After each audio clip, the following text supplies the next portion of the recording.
Hello दोस्तों, आज हम आपको ऐसे व्यक्ति की कहानी सुनाने जा रहे हैं जो दुनिया के सबसे महान व्यक्तियों में से एक हैं, जिनका नाम है जेठमलानी। जेठमलानी पूरे भारत में माने जाते हैं, जाने जाते हैं। जेठमलानी जो पेशे से एक वकील हैं और भारत के सबसे महंगे वकील माने जाते हैं। दोस्तों, जेठमलानी के बारे में पूरा जानने के लिए इस वीडियो को पूरा देखें ताकि उनके जीवन से लेकर अंत तक सारी बातें हमें पता चल सके। जब भी आप एक वकील के पेशे से आप हताश हो, एक बार ज़रूर जेठमलानी के जीवन के बारे में देखें।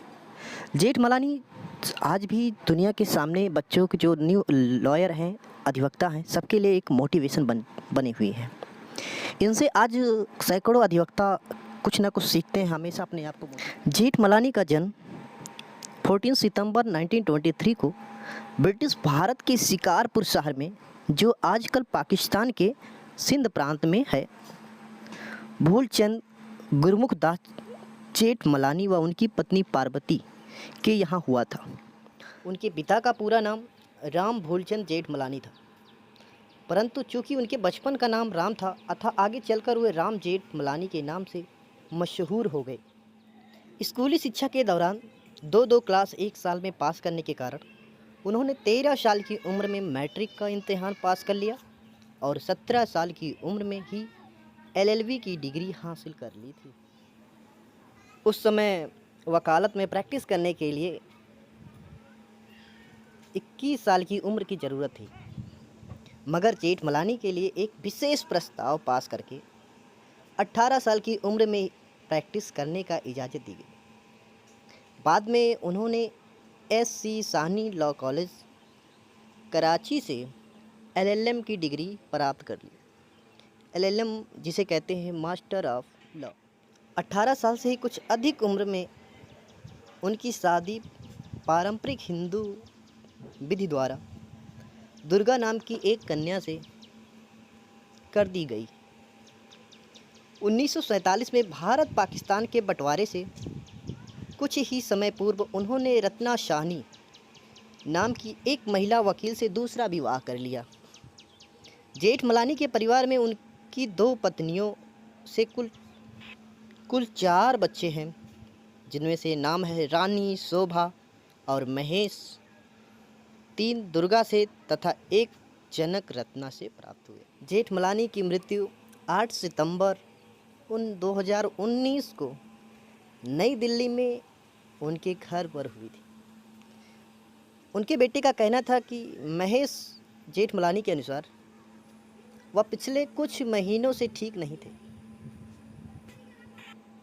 राम जेठमलानी ने अपने 96वें यानी कि 96वें जन्म दिवस के ठीक 6 दिन पहले 7:45 पर सुबह उन्होंने अपनी अंतिम सांस ली।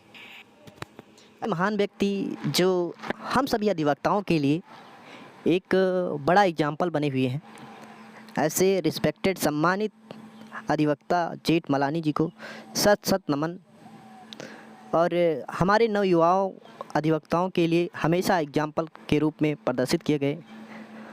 और मैं चाहता हूं कि ऐसे जेठमलानी और भी हमारे भारत देश में आए, जो आगे चलकर हमारे देश का नाम रोशन करें। जेठमलानी के बारे में बात करते तो जेठमलानी सुप्रीम कोर्ट के एक सीनियर अधिवक्ता के रूप में इन्होंने अपना कार्यवाहन किया। इन्होंने बड़े बड़े केसों की पैरवी की, जिसे अच्छी सी पैरवी मानी जाती है, और लोग आज भी इन्हें एक बेहतर अधिवक्ता के रूप में जानते हैं। जेठमलानी अधिवक्ता के पेशे के साथ साथ राजनीतिक दल में भी भाग लिए। उन्होंने भारतीय जनता पार्टी के राजनीतिक दल में शामिल हुए और एक अधिवक्ता होने के साथ साथ उन्होंने राजनेता का भी फर्ज निभाया।